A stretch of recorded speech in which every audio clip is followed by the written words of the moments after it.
Hello friends, welcome back to my channel. നമ്മളന്ന് nighty സ്റ്റിച്ചിങ്ങിൻ്റെ ഒരു വീഡിയോ ആദ്യത്തെ കട്ടിംഗ് പാർട്ട് ഇട്ടിട്ടുണ്ടായിരുന്നല്ലോ. അതിൻ്റെ സെക്കൻഡ് പാർട്ടാണിത്. സ്റ്റിച്ചിങ് ആണ് ഇത് കാണിക്കുന്നത്. അപ്പോൾ ഇതിൽ നമ്മൾ ഫ്രണ്ട് പോർഷൻ എടുക്കും ആദ്യം. എന്നിട്ട് അതിൻ്റെ മോശം വശത്ത് നമ്മുടെ ഈ ക്യാൻവാസ് നമ്മൾ ആക്കിയെടുത്തിട്ടുണ്ടല്ലോ, അതിൻ്റെ നല്ല വശം വെച്ചിട്ട് ആ നെക്കിൻ്റെ അവിടെ കൃത്യമായിട്ട് ഒന്ന് തയ്ച്ചെടുക്കണം ആദ്യം. അപ്പോൾ ഞാനിതിവിടെ തയ്ച്ചെടുക്കുന്നുണ്ട്. അതിനുശേഷം ഒരു 1/2 ഇഞ്ച് ഗ്യാപ്പ് വിട്ടതിന് ശേഷം ബാക്കിയുള്ള ഉൾവശത്ത് ഇങ്ങനെ ഒന്ന് കട്ട് ചെയ്തെടുക്കണം. എന്നിട്ട് അവിടെ ചെറിയൊരു കട്ട്സ് ഇട്ട് കൊടുക്കണം. നമുക്കിത് മറിച്ചിടുമ്പോൾ നല്ല പതിഞ്ഞ് നിൽക്കാൻ വേണ്ടിയിട്ട് കട്ട്സ് ഇട്ട് കൊടുക്കണം. അതിനുശേഷം ഈ ക്യാൻവാസ് പാർട്ട് ഇതിൻ്റെ മാക്സി തുണിയുടെ നൈറ്റി തുണിയുടെ നല്ല വശത്തേക്ക് മറിച്ചിട്ടതിന് ശേഷം അതിൻ്റെ കഴുത്ത് ഭാഗത്തൊന്ന് പതിച്ച് തയ്ച്ചു കൊടുക്കുക. അവിടെ ഇങ്ങനെ അറ്റത്തായിട്ടൊന്ന് പതിച്ച് തയ്ച്ചു കൊടുക്കണം. അതിനുശേഷം അതിൻ്റെ ഈ സൈഡും മറ്റേ സൈഡും ഒന്ന് തയ്ച്ചു കൊടുക്കണം. അപ്പോൾ ഞാനിതിൻ്റെ ഉൾവശം ഒന്ന് തയ്ച്ചു കൊടുത്തിട്ടുണ്ട്.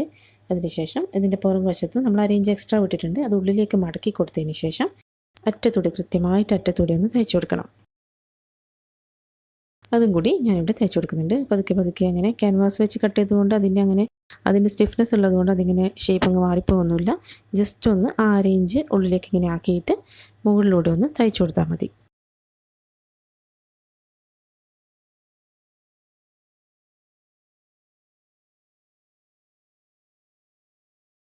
പതുക്കെ അങ്ങനെ ആ ക്യാൻവാസിൻ്റെ ആ ഷേപ്പിന് കണക്കായിട്ട് അങ്ങനെ അതുള്ളിലേക്ക് ഇങ്ങനെ ആക്കിയിട്ട് ഇങ്ങനെ തയ്ച്ചു കൊടുക്കണം.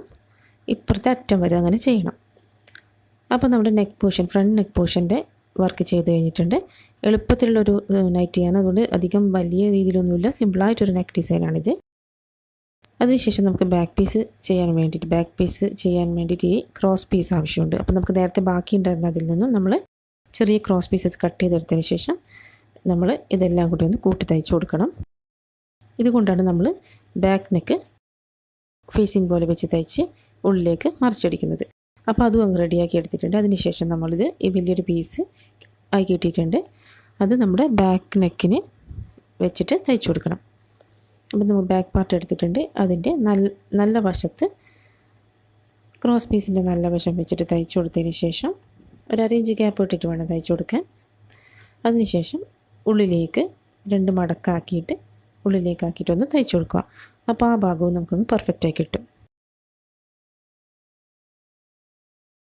അങ്ങനെ വേണമെങ്കിൽ ചെയ്യാം. അതല്ലാതെ ഇവിടെ ഞാൻ കാണിക്കുന്നതെന്ന് വെച്ചാൽ നമ്മുടെ ഷോൾഡർ ഭാഗം കുറച്ചും കൂടി ഒന്ന് ബെറ്ററായി കിട്ടാൻ വേണ്ടിയിട്ട് നമ്മൾ ഇത് ഉള്ളിലേക്ക് മറിച്ച് തയ്ച്ചടിക്കുന്നതിന് മുമ്പ് നേരത്തെ നമ്മൾ റെഡിയാക്കി വെച്ച ഫ്രണ്ട് പാർട്ടിൻ്റെ ഷോൾഡർ ഇവിടെ ഈ ഒരു സ്റ്റിച്ച് തരുന്നിടത്ത് കറക്റ്റായി വെച്ചതിന് ശേഷം നമ്മൾ ഈ വെച്ച ക്രോസ് പീസ് അതിൻ്റെ മുകളിലൂടെ ഇങ്ങനെ വെച്ചിട്ട് നേരെ ഒരു സ്റ്റിച്ച് ചെയ്ത് കൊടുക്കുക. അപ്പോൾ നമ്മുടെ ഈ ഷോൾഡർ ഭാഗം കറക്റ്റ് നല്ല പെർഫെക്റ്റ് ആയിട്ട് കിടക്കും. അതിങ്ങനെ ഒന്ന് മറിച്ചിട്ട് കൊടുത്തത് ഇതുപോലെ ഒന്ന് മറിച്ചിട്ട് കൊടുത്താൽ ആ സ്റ്റിച്ച് ഉള്ളിലങ്ങ് പോവുകയും ചെയ്യും, നല്ല പെർഫെക്റ്റ് ആയിട്ട് കിട്ടുകയും ചെയ്യും. അതിനുശേഷം നേരത്തെ പറഞ്ഞതുപോലെ 2ആയിട്ട് മടക്കിയിട്ട് ഉള്ളിലേക്ക് തയ്ച്ചു കൊടുത്താൽ മതി. ഏത് രീതി വേണമെങ്കിൽ നിങ്ങൾക്ക് ഏതാണ് ഈസി അതുപോലെ ചെയ്യാം. ഇങ്ങനെ തന്നെ ചെയ്യണമെന്നൊന്നുമില്ല. ഇത് ചെയ്താൽ കുറച്ചും കൂടി ബെറ്റർ ആയിരിക്കും. നല്ല നൂലും ഇതൊക്കെ ഒന്ന് പുറത്തേക്ക് അങ്ങ് കാണാണ്ട് ഉള്ളിലേക്ക് അങ്ങനെ ഇതായി നിൽക്കും. അപ്പോൾ എങ്ങനെയാണെന്ന് വെച്ചാൽ ചെയ്തെടുക്കുക. അപ്പം ഞാനിത് ഉള്ളിലേക്ക് ഇങ്ങനെ മടക്കി തയ്ച്ചു കൊടുത്തിട്ടുണ്ട്. അതിനുശേഷം നമുക്ക് സ്ലീവ് തയ്ക്കാൻ തുടങ്ങാം. സ്ലീവിൻ്റെ നമ്മൾ നേരത്തെ കട്ട് ചെയ്തെടുത്തിട്ടുണ്ട്. അപ്പോൾ അരികു വശമായതുകൊണ്ട് ഒരു 1/2 ഇഞ്ചോ അല്ലെങ്കിൽ 3/4 ഇഞ്ചോ ഒന്ന് മടക്കി തയ്ച്ചു കൊടുക്കുക. നിങ്ങളുടെ ഇഷ്ടത്തിന് കുറച്ച് ഇനി വീതിക്ക് തയ്ക്കണമെങ്കിൽ അങ്ങനെ ചെയ്യാം. അപ്പം ഞാനിവിടെ ഒരു 1/2 ഇഞ്ച് ആ ഒരു അരികിൻ്റെ ആ ഒരു വെള്ള ഭാഗമില്ലേ, അപ്പോൾ അതിന് കണക്കായിട്ട് ഒരു 1/2 ഇഞ്ചായിട്ടാണ് തയ്ച്ചു കൊടുക്കുന്നത്. ഇതുപോലെ 2 എണ്ണം ഇങ്ങനെ തയ്ച്ചു കൊടുക്കണം.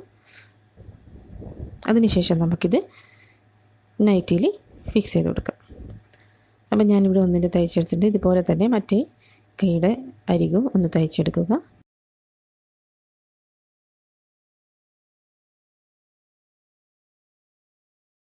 അത് റെഡി ആയിട്ടുണ്ട്. ഇനി ഇതിൻ്റെ നടുവിൽ ഇങ്ങനെ ഒരു കട്ടിട്ട് കൊടുക്കണം. എന്നിട്ട് നമ്മുടെ 2 ഷോൾഡറും യോജിക്കുന്ന ആ പോയിൻറ്റിൽ കറക്റ്റായിട്ട് അങ്ങ് വെച്ച് കൊടുത്തിട്ട് 2 ഭാഗത്തേക്കുമായിട്ട് തയ്ച്ചു കൊടുക്കുക. ഈ ഷോൾഡറിനും അതുപോലെ ഈ സ്ലീവ്സിനൊക്കെ ഒരു 2 സ്റ്റിച്ചൊക്കെ ഇട്ട് കൊടുക്കുന്നത് നന്നായിരിക്കും. അല്ലെങ്കിൽ പെട്ടെന്ന് അങ്ങ് വിട്ടുപോകും. അപ്പം നമ്മൾ ഡെയിലി വീട്ടിൽ ഉപയോഗിക്കുന്നതാണ്. അപ്പം കുറച്ചുകൂടി ഒന്ന് ഡ്യൂറബിളായിട്ട് നിൽക്കാൻ വേണ്ടിയിട്ട് ഒരു 2 സ്റ്റിച്ച്, ഇനി ഇതിന് സ്ലീവ്സിന് കൊടുത്തില്ലെങ്കിലും ഷോൾഡറിന് 2 സ്റ്റിച്ച് കൊടുക്കുന്നത് വളരെ നന്നായിരിക്കും. അപ്പോൾ നമ്മളിതിൻ്റെ ഇങ്ങോട്ടേക്ക് ഒരു വശത്തേക്കും തയ്ച്ച് കൊടുത്ത് പകുതിക്ക് നിന്ന് അങ്ങോട്ടേക്കും തയ്ച്ച് കൊടുത്ത് സ്ലീവ് അങ്ങ് ഫിക്സ് ചെയ്യും. വേണമെങ്കിൽ ഫുള്ളായിട്ടൊരു സ്റ്റിച്ചും കൂടി ഒന്ന് കൊടുക്കാം. അപ്പോൾ ഒരു വശത്തേക്ക് തയ്ച്ച് കഴിഞ്ഞിട്ടുണ്ട്. ഇനി നമുക്ക് അടുത്ത വശത്തേക്ക് കൂടി തയ്ച്ചെടുക്കാം. അങ്ങനെ ഞാൻ 2 സ്ലീവ് ഇവിടെ അങ്ങ് ഫിക്സ് ചെയ്ത് കൊടുത്തിട്ടുണ്ട്. അപ്പോൾ നമ്മൾ നേരത്തെ വിട്ട തയ്യൽ തുമ്പ് എന്ന് പറയുന്നത് കൈയുടെ ഭാഗത്ത് 1 ഇഞ്ചും ബോഡിയുടെ ഭാഗത്ത് 2 ഇഞ്ചുമാണ്. അപ്പോൾ അത് കണക്കാക്കിയിട്ട് നമുക്ക് ഇതിന് കൈയുടെ അറ്റത്ത് നിന്നും താഴെ വരെ അങ്ങ് യോജിപ്പിച്ച് കൊടുക്കണം. നിങ്ങൾ എത്രയാണ് തയ്യൽ തുമ്പ് വിട്ടതെന്ന് വെച്ചാൽ അതിന് കണക്കാക്കിയിട്ട് വേണം യോജിപ്പിച്ച് കൊടുക്കാൻ വേണ്ടിയിട്ട് താഴെ വരെ. അപ്പോൾ താഴെ വരെ ചെയ്യുമ്പോൾ ഒരു സൈഡിൽ കുറച്ചൊന്ന് വിടണം. നമുക്കൊന്ന് താഴെ മടക്കി തയ്ക്കേണ്ടി. ഇനി അങ്ങനെ ഇല്ലെങ്കിൽ റൗണ്ടായിട്ട് അങ്ങ് മടക്കി തയ്ച്ചാലും മതി. ഇനി സ്ലീവ് യോജിപ്പിച്ചിട്ടുണ്ട്, 2 സ്റ്റിച്ചും കൊടുത്തിട്ടുണ്ട്. അതിനുശേഷം താഴെ ഭാഗവും മടക്കി തയ്ക്കണം. അങ്ങനെ നമ്മുടെ നൈറ്റിയുടെ സ്റ്റിച്ചിങ് കഴിഞ്ഞിരിക്കുകയാണ്. ഇതാണ് സ്റ്റിച്ചിങ്ങിന് ശേഷമുള്ളത്. ഞാനിവിടെ നെക്കിൻ്റെ അവിടെ ഒരു കുഞ്ഞു ബോവും കൂടി വെച്ച് കൊടുത്തിട്ടുണ്ട്. അതൊന്നുമില്ല, ചെറിയൊരു നാട പോലെ ആക്കിയതിന് ശേഷം അതിൻ്റെ താഴെ 2 ഒരു ട്രയാങ്കിൾ പീസ് ഇങ്ങനെ കട്ട് ചെയ്തിട്ട് ക്രോസ് ചെയ്ത് തയ്ച്ച് കൊടുത്താൽ ബോ ആയി കിട്ടും. വളരെ എളുപ്പത്തിൽ വീട്ടിൽ തന്നെ നമുക്ക് ഇടാനുള്ള നൈറ്റ് നമുക്ക് തന്നെ തയ്ച്ചെടുക്കാം. റെഡിമെയ്ഡ് വാങ്ങിക്കുമ്പോൾ ഒരു 300-350 രൂപ വരുന്നത് ഒരു 150 രൂപയുടെ നൈറ്റി ബിറ്റ് വാങ്ങിച്ചാൽ നിങ്ങൾക്ക് സ്വന്തമായി തന്നെ തയ്ച്ചെടുക്കാം. പിന്നെ എക്സ്ട്രാ പീസൊക്കെ തയ്ക്കുന്നവരാണെങ്കിൽ എന്തെങ്കിലും ഒരു കോൺട്രാസ്റ്റ് പീസ് കയ്യിലുണ്ടാവും. അപ്പോൾ അത് വെച്ചിട്ട് നെക്കിനൊന്ന് ഡിസൈൻ ചെയ്തോട്ട് സൂപ്പർ നൈറ്റി ആയി കിട്ടും. എല്ലാവർക്കും വീഡിയോ ഇഷ്ടമായെന്ന് വിചാരിക്കുന്നു. വീഡിയോ ഇഷ്ടപ്പെട്ടിട്ടുണ്ടെങ്കിൽ ചാനൽ തീർച്ചയായും സബ്സ്ക്രൈബ് ചെയ്യുക. അതുപോലെ ലൈക്കും ഷെയറൊക്കെ ചെയ്യുക. സ്റ്റിച്ചിങ്ങൊക്കെ ഇഷ്ടമുള്ള ഫ്രണ്ട്സിനൊക്കെ ഇതൊന്ന് ഷെയർ ചെയ്ത് കൊടുക്കുക. അതുപോലെ എല്ലാവരും ഒന്ന് ട്രൈ ചെയ്ത് നോക്കുക. ഇനി ആദ്യം നൈറ്റി ബിറ്റിൽ തന്നെ ചെയ്യാൻ ധൈര്യമില്ലെങ്കിൽ പഴയൊരു തുണിയെടുത്ത് ട്രൈ ചെയ്തിട്ട് നന്നായി കറക്റ്റായി കിട്ടിയതിന് ശേഷം പുതിയ നൈറ്റി ബിറ്റ് വാങ്ങിച്ച് ചെയ്താലും മതി. അപ്പോൾ ഇതുപോലെ അടിപൊളി വീഡിയോസ് ആയിട്ട് നമുക്ക് വീണ്ടും കാണാം. താങ്ക്